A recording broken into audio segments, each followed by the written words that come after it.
네, 오늘 하나님 말씀은 요한복음 13장 33절에서 34절까지 말씀입니다.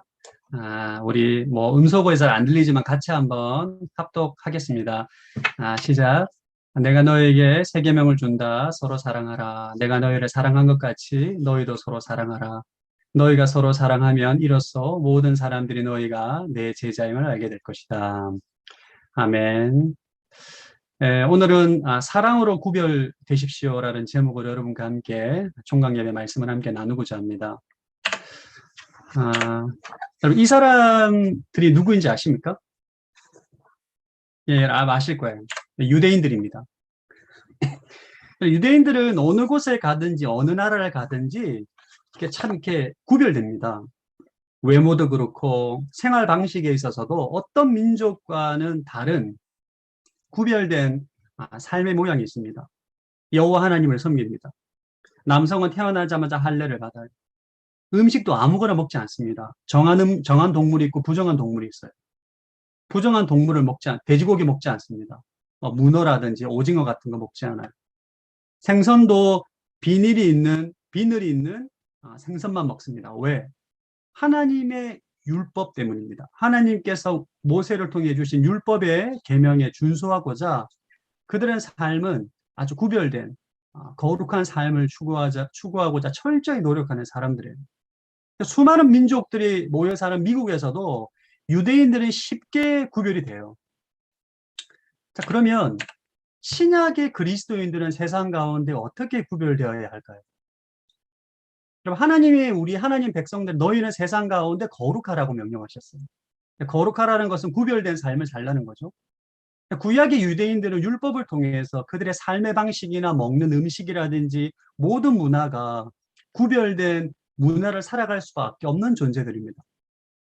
그럼 신약의 그리스도인들은 세상에서 어떻게 구별되어야 할까요? 우리는 이스라엘 백성들처럼 할례를 받지 않습니다. 번제단에 제사를 드리지도 않아요. 정한 동물, 부정한 동물 구분하지도 않습니다. 율법에서 그만 돼지고기, 오징어 너무너무 좋아하고 잘 먹습니다. 그럼 신약의 그리스도인들은 세상 가운데 어떠한 모습으로 구별되어야 할까요? 저는 직장 생활할 때, 제가 직장 생활을 5년을 했거든요. 직장 생활할 때, 정말 구별된 그리스도인의 삶을 보여주기 위해서 철저하게 술을 먹지 않았어요. 사장님이 술을 강권할 때 끝까지 먹지 않고 고집스럽게 버텼습니다.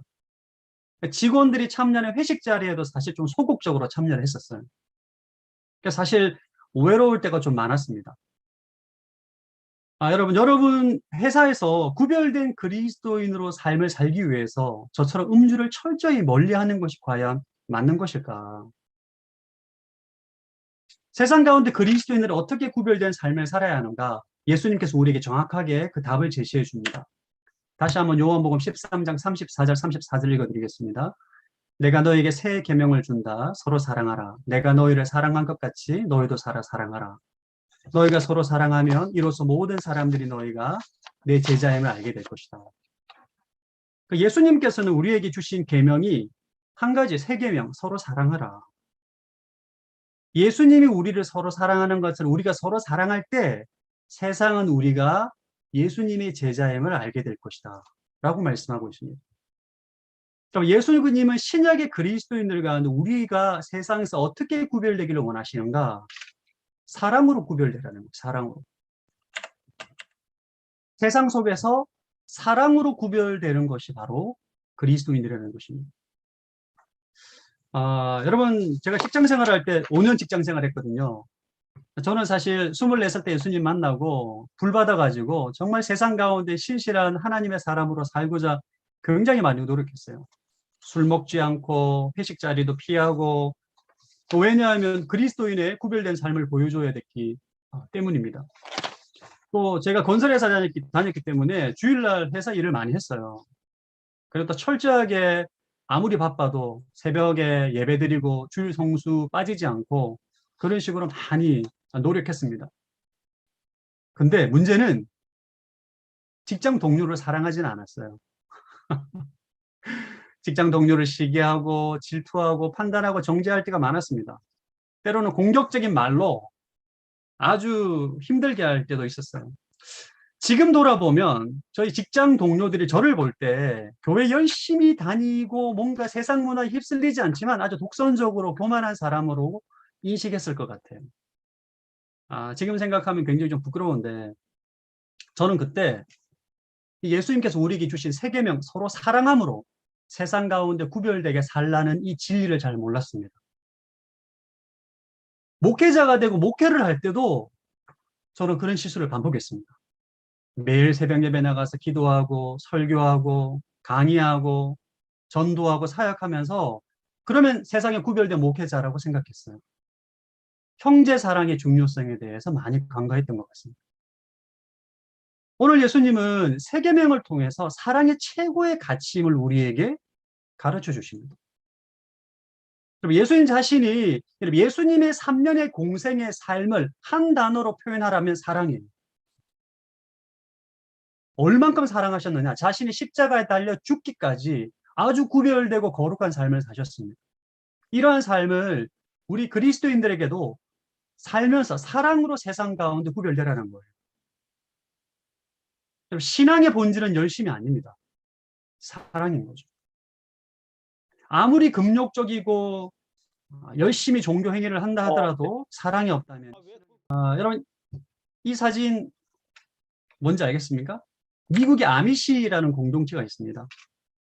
그러니까 이 사람들은 차를 타는 거 현대의 어떤 문물을 거부하고 지금부터 18세기의 문화로 또 문물로 살아가고 있는 사람들이에요. 이 아미시 공동체가 이제 현대 문명을 거부하고 마차를 타고 또 농사를 짓고 개인 재산을 소유하지 않고 공동체로 살아가는 사람들인데 2006년도에 충격적인 사건이 일어납니다. 아미시 학교에 어떤 사람이 몰래 들어가서 총기 난사를 해서 다섯 명의 학생이 사망하는 일이 발생합니다. 이 펜실베니아에는 한 아미시의 학교에서 일어난 일입니다. 그리고 범인은 자살을 하게 됩니다. 이 사건으로 해서 미국 사회가 발칵 뒤집어졌습니다. 이게 사람들이 고등학교에 난입해서 이 사람을 죽인 거죠, 이 범인이. 그래서 난리가 났었어요. 근데 이 총기 난사로 인해서 5명이 죽은 사건보다 더 미국 사회를 놀라게 한 일이 발생합니다. 그게 뭐냐면 이 아미시 공동체가 총기 난사 사건 일어나고 난 그날 해가 지기 전에 다음과 같이 선언을 합니다. 범인을 조건 없이 용서한다고 선언해요. 그리고 전역에서 후원금이 이제 들어오게 되는데 그 모든 후원금을 범인의 가족을 위해서 사용하도록 요청을 합니다. 그리고 범인의 가족을 아미시 공동체 저녁 식사에 초대해요. 이 아미시 학교의 총기 난사 사건을 통해서 미국 사회에 큰 충격을 주은 더 큰 충격은 아미시 공동체의 모습이었습니다. 그리고 사실 자신의 사랑하는 고등학생 자녀들이 죽었잖아요. 5명이. 이건 뭐 정말 복수로 해도 정말 모자랄 판에 이 아미시 공동체는 범인을 조건 없이 용서하고 범인의 가족들을 더 위로하고 우리보다 더 힘들 것이다. 그리고 범인의 가족을 저녁 식사에 초대해서 위로하고 용서하고 금전적인 재정까지 후원해 줬다는 거예요. 이것이 무엇이죠? 사랑으로 세상 가운데 구별된다는 것입니다. 예수님께서 우리에게 요구하시는 구별되는 삶이란 바로 사랑으로 세상 가운데 예수님이 보여주신 그 아가페 사랑으로 세상 가운데 구별되는 존재로 살라는 거예요. 우리나라에도 이런 분이 계십니다. 여러분 누구일까요? 손양호 목사님이십니다. 사랑의 원자탄이라는 별명을 가지고 있죠. 오른쪽에 있는 2명의 아들이 손양호 목사님의 2명의 아들이에요. 이 2명의 아들을 어떤 사람이 공산당원 한 명이 죽이게 됩니다. 근데 그 아이를 범인을 양자로 삼죠. 손재선이라고 새 이름을 주고 그 사람을 목회자로 키워냅니다. 정말 상상을 초월하는 사랑의 능력이죠. 여러분, 세상 사람들은 이러한 사람들을 예수님의 제자라고 칭송을 합니다. 오늘 말씀을 통해서 우리는 예수님께서 우리에게 알려주신 3계명, 너희는 서로 사랑하라. 내가 너희를 사랑한 것처럼 서로 사랑하라. 그러면 세상에 너희가 그리스도의 제자임을 알게 될 것이다. 여러분, 서로 사랑은 선택사항이 아닙니다. 계명이에요. 반드시 순종해야 되는 명령입니다. 우리가 서로 사랑하지 않는 것은 계명을 어기는 죄가 되는 것이에요. 여러분은 세상 가운데 사랑으로 구별된 삶을 살고 계십니까? 오늘 이 질문을 한번 던집니다. 오늘 종강 예배를 통해서 여러분이 이 질문을 스스로에게 한번 하시기 바랍니다. 나는 세상 가운데 사랑으로 구별된 삶을 살고 있는가? 여러분, 세상 사람들은 우리가 종교적 열심을 낸다고 해서 예수님의 제자라고 말하지 않아요. 우리가 종교적 열심은 신천지 못 따라갑니다. 신천지, 하나님의 교회, 이단 사이비들의 종교적 열심을 따라가지 못해요. 여러분, 그들은 모든 재산을 바치고 자신의 삶을 바쳐서 종교적 삶을 살아요. 그러나 세상 사람들이 그들을 향해서 예수님의 제자라고 말하지 않아요. 어떤 사람에게 예수님의 제자라고 말하느냐? 예수님 보여주신 그 사랑의 삶을 살아가는 사람들에게 우리는 저 사람은 예수님의 사람이다. 예수님의 제자다. 그리스도인들아 말하는 거죠. 저는 오늘 종강 예배를 위해서 이제 기도하고 또 이제 강총공동체 맡으면서 3개월 정도 섬기면서 이 말씀을 좀 나누면 좋겠다는 그런 마음을 주셨습니다. 강총공동체는 좋은 공동체입니다. 네, 정말 좋은 공동체예요. 강총공동체에 사랑이 없기 때문에 제가 이 말씀을 드리는 것이 아니라 좋은 공동체인 강총공동체가 더욱더 사랑으로 구별된 공동체가 되길 소망하기 때문에 이 말씀을 나누는 것입니다. 순모임에 사랑이 흘러 넘치는 거죠. 강총공동체가 워낙 사랑으로 충만해서 연약한 자도 사랑하고 허물이 많은 자도 사랑하고 성격이 모난 사람도 사랑하고 다혈질이 화를 잘 내는 사람도 사랑하고 말이 없고 우울하고 문제가 있는 사람도 사랑하고 어떤 사람이든지 이 공동체에 들어오게 되었을 때 이 그리스도의 사랑을 경험하는 공동체. 여러분, 코로나 시대에 이 시대가 과연 어떠한 공동체를 원할까요? 돈이 많은 공동체? 능력이 많은 공동체? 제가 생각할 때는 사랑이 많은 공동체를 원할 것입니다. 그럼 이 세상 사람들은 사랑에 목말라요. 사역을 잘하는 것보다 어떠한 종교적 열심이 있는 것보다 더 중요한 것은 사랑인 것이죠. 저는 강총 공동체가 사랑을 최고의 가치로 여기고 정말 세상 가운데 이촌동에서 이촌동뿐만 아니라 서울에서 정말 사랑으로 구별된 그런 공동체로 온전히 세워지기를 소망합니다. 여러분, 사실 우리 안에 이 사랑에 대한 주제를 가지고 사실 말씀을 잘 나눕니다. 우리가 사실 교회를 다니면서 사랑에 대한 주제를 굉장히 많이 나누는데 우리가 사랑에 대해서 생각할 때 좀 오해하는 게 있어요.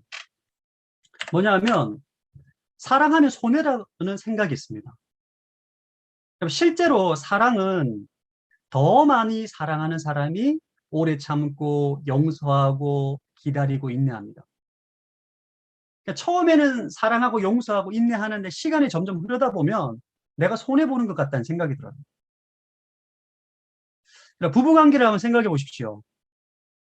부부관계에서 항상 성숙한 사람이, 더 사랑하는 사람이 용서하고 용납하고 사랑합니다. 근데 시간이 지나다 보면 왜 맨날 내가 용서해야 되지? 왜 항상 내가 사랑으로 섬겨야 되지? 사랑의 계명을 실천하면서 억울하다는 생각이 좀 들 때가 있어요. 사랑의 계명에 순종하는 게 싫은 거, 내가 손해보는 것 같은 거예요. 왜 항상 나만 사랑해야 돼? 왜 항상 내가 참아야 돼? 왜 나만 인내해야 돼? 내가 오래 참고 기다려야 돼? 그러나 반드시 기억해야 되는 것은 사랑은 손해가 아니에요. 사랑은 축복이고 유익입니다. 그럼 예수님은 우리에게 서로 사랑하라 계명을 주시고 이 사랑의 계명을 실천할 때 우리가 누리게 될 영적인 유익에 대해서도 분명히 우리에게 말씀하고 있습니다. 사랑할 때 얻는 유익, 축복. 첫 번째는 기쁨이 충만하게 돼요. 자, 요한복음 15장 10절 11절입니다. 내가 내 아버지의 계명을 지키고 아버지의 사랑 안에 있는 것 같이 너희도 내 계명을 지키면 내 사랑 안에 있을 것이다. 내가 이것들을 너에게 말한 것은 내 기쁨이 너희 안에 있어 너희 기쁨이 충만하게 하려는 것이다. 그럼 예수님께서 이 말씀을 하실 때는 가룟 유다가 자기 자신을 배반했어요. 3년 동안 사랑했던 제자가 예수님을 배반했어요. 그리고 내일이면 고문과 채찍을 당하고 끔찍하게 십자가에 달려 돌아가시게 돼요. 이걸 알고 계세요. 근데 예수님은 지금 기쁨으로 충만해요. 상황과 환경을 초월한 하늘의 기쁨으로 충만한데 우리가 서로 사랑을 실천할 때 이 예수님이 누리는 기쁨을 우리 안에 부어주신다는 것입니다. 놀랍지 않습니까? 여러분, 사랑으로 섬기는 사람의 특징은 항상 기쁨이 충만해요. 여러분, 주위를 보십시오. 형제를 사랑하는 사람들 가운데 우울하고 짜증내고 원망하는 사람은 없어요. 늘 기쁨이 충만합니다. 성령의 역사인 거죠. 두 번째 축복이 있습니다. 예수님의 친구가 됩니다. 자, 15장 14절 말씀입니다. 너희가 만일 내 계명을 지키면 너희는 내 친구다. 여러분, 예수님께서 놀라운 말씀을 하십니다. 너희가 내 계명, 서로 사랑하라는 새 계명을 지키면 너희는 종이 아니라 이제 내 친구라는 거죠. 이 말은 예수님과 친밀감을 누린다는 것입니다. 여러분들 가운데 하나님과 나는 친밀감을 누리고 싶습니다. 예수님과 친밀감을 누리고 싶습니다. 성령님과 친밀감을 누리고 싶습니다. 라고 소망하시는 분들은 이 계명에 순종하면 돼요. 사랑의 계명. 그러면 주님과 친밀감을 누리게 됩니다. 자, 세 번째 사랑의 계명을 실천할 때 누리는 유익은 기도 응답의 축복을 누리게 돼요. 15장 16절입니다. 너희가 나를 택한 것이 아니라 내가 너희를 택해 세운 것이다. 그것은 너희가 가서 열매를 맺어 그 열매가 계속 남아있게 하려는 것이다. 그러면 너희가 무엇이든지 내 이름으로 구하면 아버지께서 너희에게 주실 것이다. 그럼 예수님을 사랑하고 계명에 순종함으로 나아가는 사람들이 기도할 때 다 응답이 된다는 거예요. 그럼 예수님을 사랑하는 사람들이 기도할 때 자신의 욕망을 위해서 기도하지 않습니다. 하나님 아버지 뜻을 구하게 되는 것이죠. 바른 기도를 드리기 때문에 놀라운 기도 응답의 축복을 누린다는 것입니다. 여러분, 오늘 이 세 가지 축복을 여러분의 삶에 온전히 누리시는 여러분들 되시길 바랍니다. 여러분, 서로 사랑하라는 계명이 사실 부담스러운 계명이에요. 원수까지 사랑해야 되는 내용이 포함되어 있기 때문에. 그러나 이 계명을 순종할 때 우리에게 엄청난 영적인 축복이 주어진다는 사실을 우리가 반드시 기억해야 됩니다. 저는 이 군대에서 정말 제가 제 인생 가운데 정말 잊혀지지 않는 그리스도인이 한 명 있어요. 자, 군복무할 때 진짜 독실한 형제 한 명이 있었습니다. 제 군대 동기인데 여러분 제 군대 얘기하는 거 약간 용서해 주십시오. 예, 군대 얘기, 축구 얘기 굉장히 신뢰라는 걸 알고 있는데 적절한 예화를 찾기 위해서 제가 기도하다가 군대 얘기를 하게 됩니다. 이 친구는 얼마나 신실했냐면 이등병 때 사실 교회를 가게 되면 청소를 안 하게 돼요. 수요 예배라든지 주일 저녁 예배는 고참이 청소를 해야 되기 때문에 이등병 때 교회를 가게 되면 굉장히 고참들에게 맞거나 사실 얼차를 당했습니다. 저희 부대에서.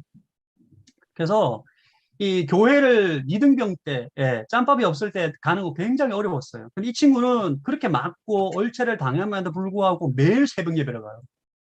군대에서. 수요일 예배, 주일에 하루 종일 교회에 삽니다. 아무리 때리고 얼차를 줘도 끄떡하지 않아요. 그렇게 자신을 괴롭히는 고참이 있으면 우리 동기들 만나면 후욕하거든요. 그 고참 이상병, 뭐 최상병, 인간 아니다. 뭐 이런 식으로 후욕을 하는데 이 친구는 눈물을 흘리면서 저는 고참을 위해서 기도해요. 뭐 이런 식으로 반응해요. 저는 살아생전에 그 친구 이름 김대원인데 TV는 사랑을 싣고 출연하면 꼭 그 친구를 만나고 싶습니다. 친구가 이제 동기였기 때문에 그때는 제가 예수님을 잘 몰랐어요. 교회를 다니긴 했어도 제 주님 인격적으로 못 만났기 때문에 늘 불평하고 짜증내고 하나님 잘 몰랐기 때문에 근데 이 친구를 보면 항상 기쁨이 충만해. 이 친구가 대대장님에게까지 인정을 받아서 대대 군종이 되는데 교회 이제 병장 때 놀러 가면 항상 기쁨이 충만해 있고 그렇게 기도 응답이 잘 된다고 저한테 간증을 안 했어요.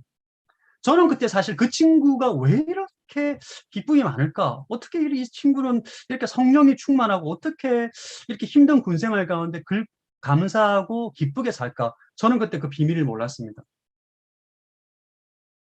근데 이제는 알 것 같아요. 뭐냐? 사랑입니다. 그 친구들은 철저하게 사랑의 계명을 실천하고자 했어요. 자신을 그렇게 괴롭히는 고참, 힘들게 하는 고참, 어렵게 하는 환경, 그럼에도 불구하고 끝까지 형제 사랑을 실천하고자 한 거죠. 성령께서 그에게 기쁨을 주시고 주님과의 친밀감을 누릴 수 있는 영적인 교제를 할 수 있도록 성령의 충만함을 허락하시고 그가 구하는 모든 것들마다 응답해 주셨던 많은 일들의 기억이 나요. 여러분, 사랑을 실천하는 것이 정말 좋은 거라고 생각이 되죠. 네. 사랑은 손해가 아니에요.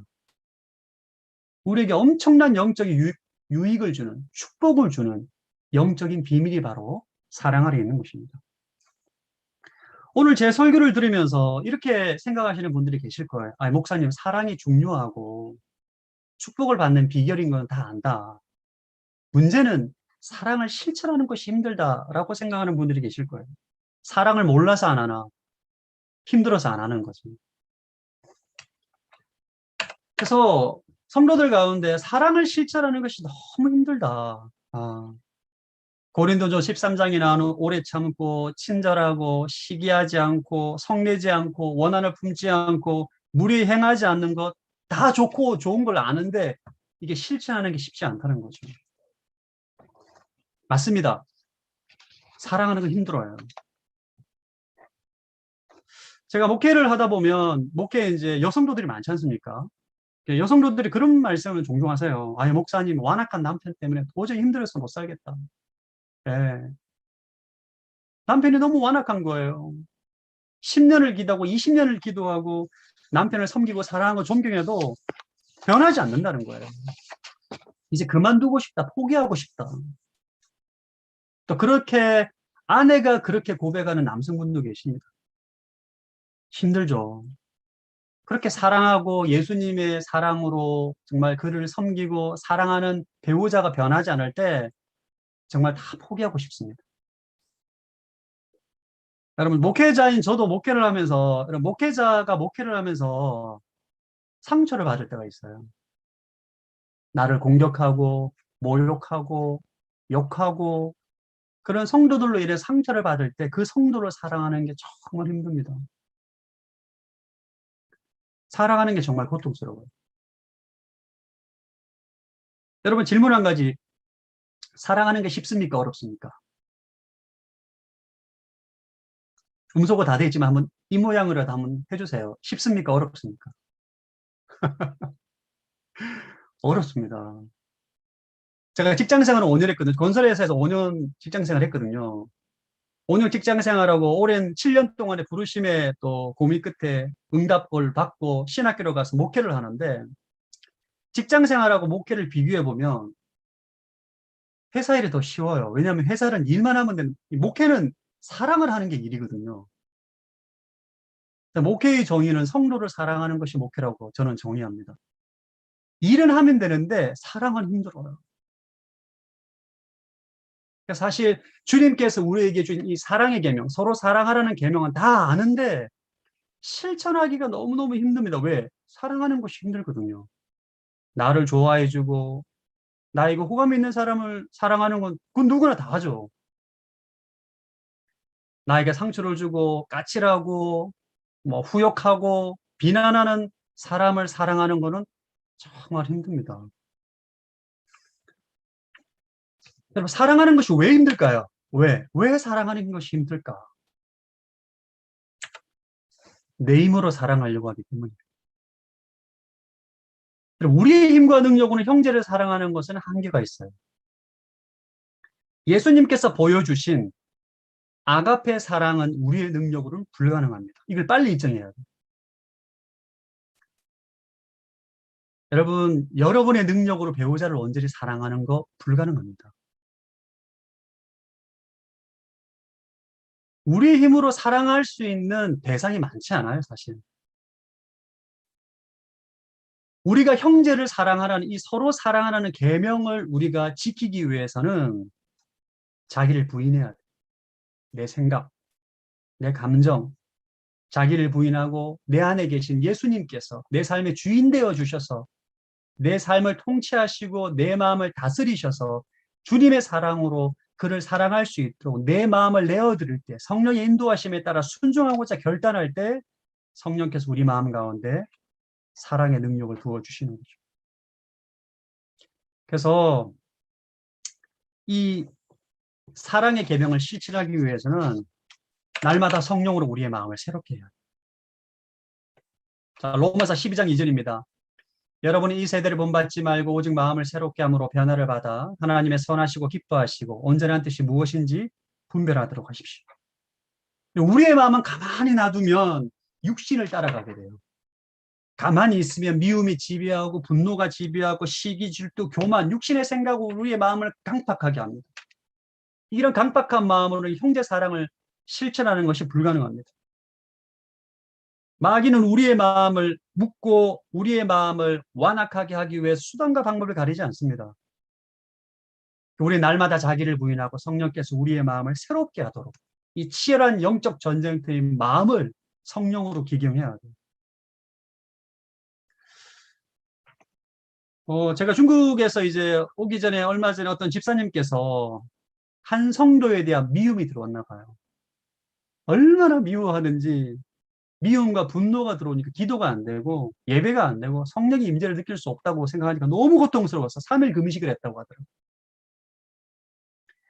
3일 금식을 하고 나니까 그 마음 가운데 있는 모든 묶임이 풀어지고 미움이 사라지고 성령의 임재와 그 형제를 향한 사랑의 마음이 충만하게 채워짐을 경험했다는 고백을 들었습니다. 여러분, 형제 사랑을 실천하기 위해서 우리 날마다 성령으로 우리의 마음을 기경해야 돼요. 마음을 새롭게 해야 됩니다. 성령으로 우리의 마음을 새롭게 하기 위해서 여러분 잘 알고 있습니다. 회개하고 찬양하고 말씀을 통독하고 듣고 설교 말씀을 듣고 기도함으로 우리의 마음을 끊임없이 기경하고 우리의 마음을 새롭게 해야 돼요.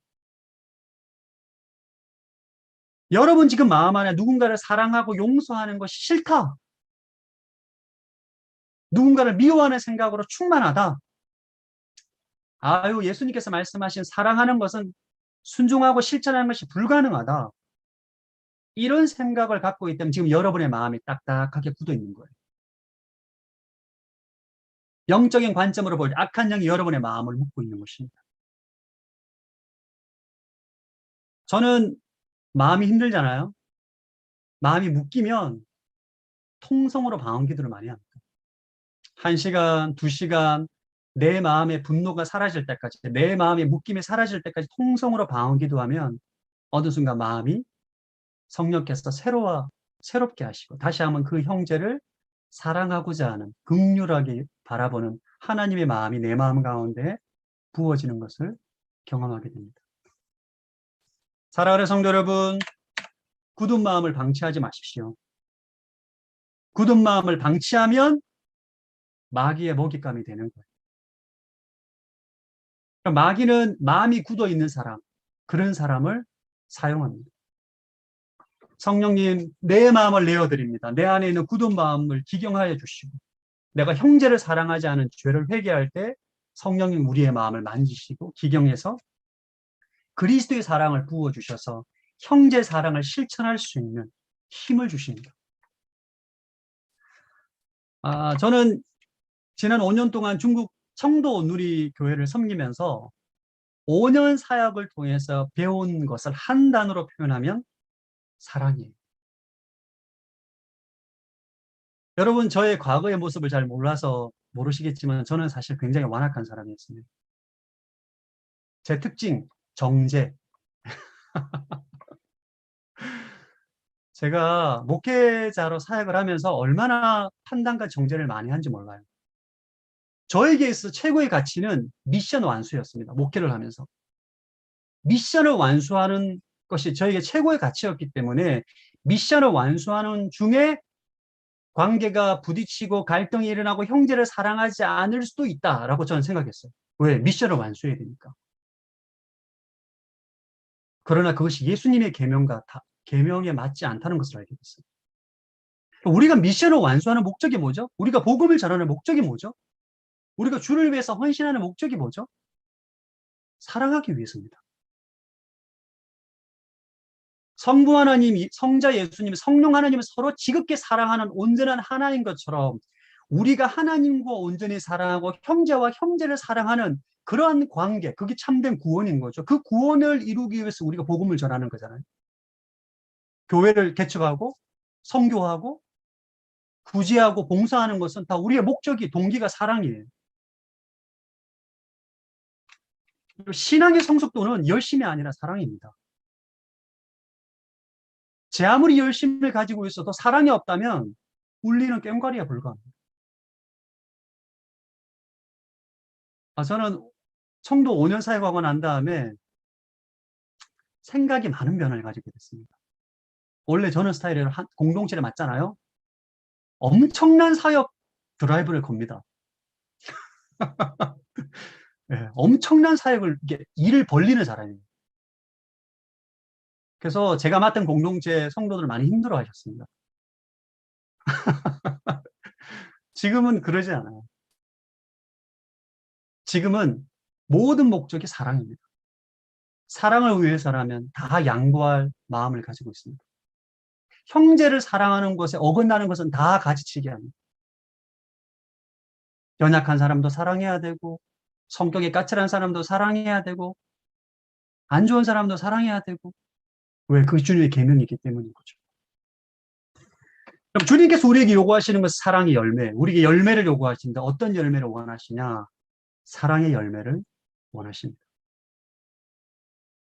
사랑하는 강촌 공동체 성도 여러분, 이렇게 온라인으로 말씀을 나누게 돼서 많이 아쉽지만, 직접 만나 뵙지 못해서 많이 아쉽지만, 저는 강촌 공동체가 정말 좋은 공동체라고 생각을 합니다.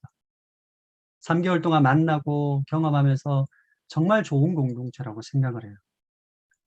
이 공동체가 더욱더 사랑으로 꽃피워져서 많은 사람을 살리고 회복시키는 그런 공동체가 되기를 기도하고 있고, 제가 그것을 해야 될 역할을 맡은 사역자라고 생각을 합니다. 또 이제 우리 다문화센터, 포천에 있는 하락센터 가서 다문화 가정도 섬기게 될 텐데, 우리 강촌 공동체 안에 정말 하나님의 사랑으로 충만해서 가는 곳곳마다 이 사랑을 나누고 전하고 흘려보내는 그런 아름다운 사랑의 공동체로, 세상 가운데 구별된 공동체로 온전히 세워지길 바라고, 이제 3개월 동안 방학을 하게 될 텐데 여러분 숙제를 드리겠습니다. 방학 동안 여러분의 가정과 여러분의 일터에, 삶의 현장에 이 주님의 사랑의 계명을 적극 실천하고 순종하고 행동함으로 사랑의 축복을 온전히 누리는 겨울방학 되시기를 주님의 이름으로 축복합니다. 기도하겠습니다. 하나님 아버지 감사합니다.